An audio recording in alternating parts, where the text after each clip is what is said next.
नमस्कार, अहाँ सबके स्वागत यऽ। अहाँ सबके आइ मधुश्रावणी के गीत माँ और आंटी जी दुनू गोटा जे छै अहाँके एकटा गीत प्रस्तुत करतथि जे कि साँझ के गीत होइ छै। और बाकी चाची और बतेतथि अहाँके।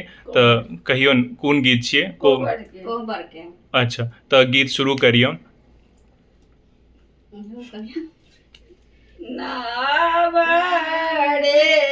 नबीना डांगा नाव बनब नावड़े नबीना